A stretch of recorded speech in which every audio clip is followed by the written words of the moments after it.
नमस्कार। राग अंतरंग के इस सत्र में राग नायकी कानड़ा और राग दरबारी कानड़ा, इन रागों की हम चर्चा करेंगे। इन दोनों रागों में जो एक कानड़ा अंग दिखाई देता है, जैसे कि नीप गम रेसा और गंधार आंदोलित, इन दोनों रागों में गंधार जो आंदोलित है उसका आंदोलन ऋषभ की ओर अधिक दिखाई देता है।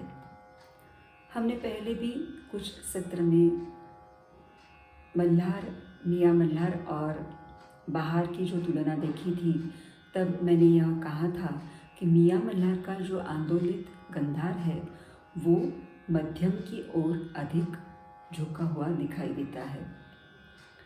नायकी कानड़ा शुरू में हम देखते हैं कि इसमें भी जो कानड़ा अंग किस तरीके से है और इसमें थोड़ा सा मल्हार अंग भी कुछ हद तक दिखाई देता है। देखते हैं शुरू में नायकी कानड़ा का रूप।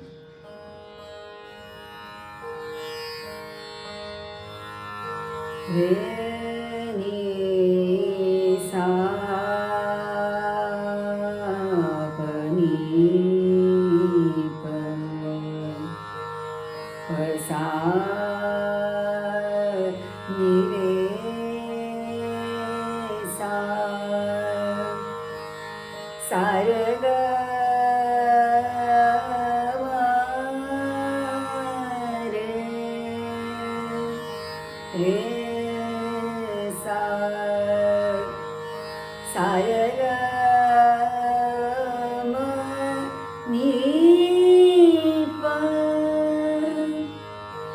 मपनी पर सा रे नी सा नी पर रे नी सा पनी पर नी प म प ग गम गम प म रे सा रे सा नी सा रे प ग गम गम प म रे सा रे सारे ग मनी पर मपनी पर सा। यहाँ उत्तरांग में कुछ लोग शुद्ध निषाद का प्रयोग करते हैं आरोही चढ़ते समय।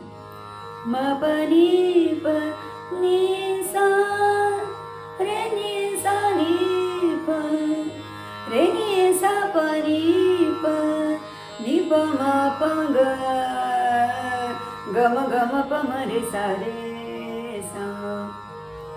इस राग में गम गम प म रे सा रे, यह स्वर समूह वैशिष्ट्यपूर्ण है जो नायकी कानड़ा का ही खास स्वर समूह कहते हैं। इसका वक्र चलन और ग म नी प म प ग, यहाँ जो आंदोलित है या ने सा रे प ग, अवरोह में गंधार जो आंदोलित दिखाई देता है और रे प ग इस तरीके से किया जाता है, वो आंदोलन मल्हार की तरह मध्यम की ओर झुकता दिखाई देता है। इसलिए इसको अल्प मात्रा में यह मल्हार का इसमें प्रयोग कहते हैं। बाकी इसका चलन वक्र पूर्ण रूप से होने की वजह से यह दरबारी से अलग हो जाएगा। और दरबारी की एक जो लय है, उस लय से अलग नायकी कानड़ा की लय दिखाई देती है।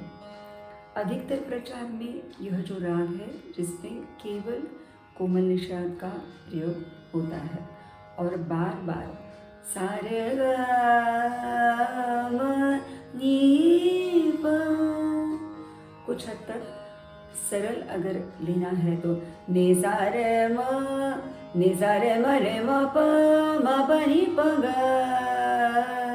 इस तरीके से सारंग अंग भी कभी कभी दिखाई देता है, लेकिन ज़्यादातर ये वक्र रूप ही है। सारे ग म नी प नि सा रे प ग गम गम प म रे सा रे सा। कभी कभी सा म रे प म नि प सा नि रे सा प नि म प ग गम प म रे सा रे सा। इस तरीके से भी पूर्ण वक्र रूप लिया जाता है। नाइकी कानड़ा के कुछ प्रकार भी अलग दिखाई देते हैं कि जो अधिक प्रचार में नहीं है। शुद्ध निषाद का प्रयोग भी जब जो आरोही करते हैं वो भी शुद्ध निषाद अल्प मात्रा में तार षड्ज की ओर जाते समय ही अल्प मात्रा में इसका प्रयोग किया जाता है, अन्यथा कोमल निषाद ही अधिक लगाया जाता है। इस राग को जब गाते हैं तो बहुत सारे स्वर समूह बार बार दिखाई देते हैं, इसलिए इसको गाना बहुत ही कठिन है। इसके अलग अलग रूप को निकालना और लय के साथ इस राग को गाना बहुत कुशलता से किया जाता है। अब हम देखते हैं राग दरबारी कानड़ा, जिसमें जो कानड़ा अंग हमने देखा नाइकी में नी प ग म रे सा और सारे ग का जो उच्चारण है वो दरबारी में भी उसी प्रकार आएगा, जैसे रे नी सा सा रे ग म रे सा। ये दोनों स्वर समूह नाइकी और दरबारी में लगते हैं, लेकिन दरबारी में अगर हम मंत्र सप्तक में दैवत का उच्चारण करेंगे तो यह नाइकी से अलग हो जाएगा।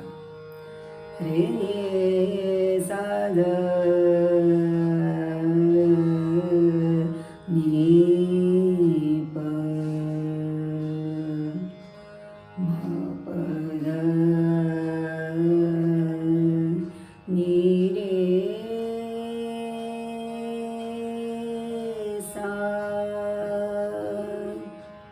ऋषभ पर आरोही और अवरोही दोनों वक्त न्यास है। ऋषभ बहुत महत्वपूर्ण स्वर है। ध नी रे रे रे सा नी सा ध नी सा रे सा रे ग म रे नी रे सा सा रे ग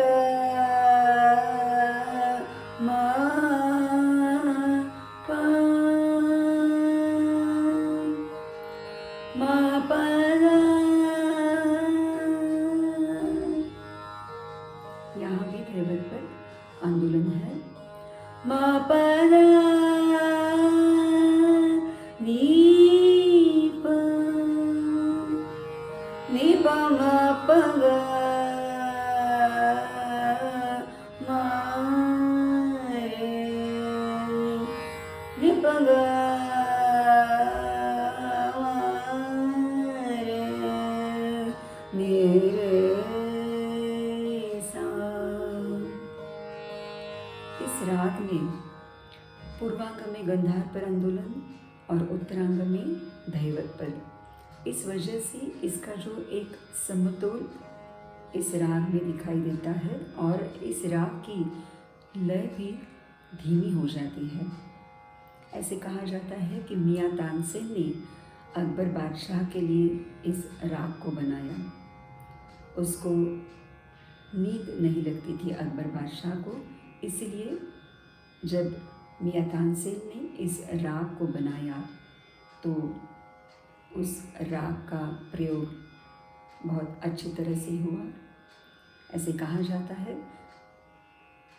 तो इसकी जो लय है, इसकी वजह से भी हम कह सकते हैं कि एक नींद जिनको नहीं आती उनको यह राग अगर सुनाया जाए तो बेहतरीन नींद लग सकती है। आगे भी इस राग को म प द नी सा सा ध नी प म प ग म रे सा।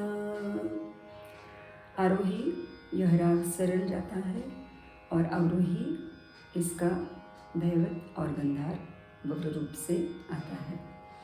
इस तरीके से दोनों राग हमने देखे। अलंकार के लिए अभोगी राग भी अभ्यासक्रम में है। इसको अभोगी कानड़ा जब कहते हैं, एक तो इसमें निषाद वर्ज्य होने की वजह से नीप तो यहाँ कानड़ा रूप नहीं दिखाई देगा, केवल गम रेसा यह कानड़ा इसमें दिखाई देता है, इसलिए अभोगी को कानड़ा कहते हैं। अन्यथा इसको केवल अभोगी कहना ही उचित होगा। धन्यवाद।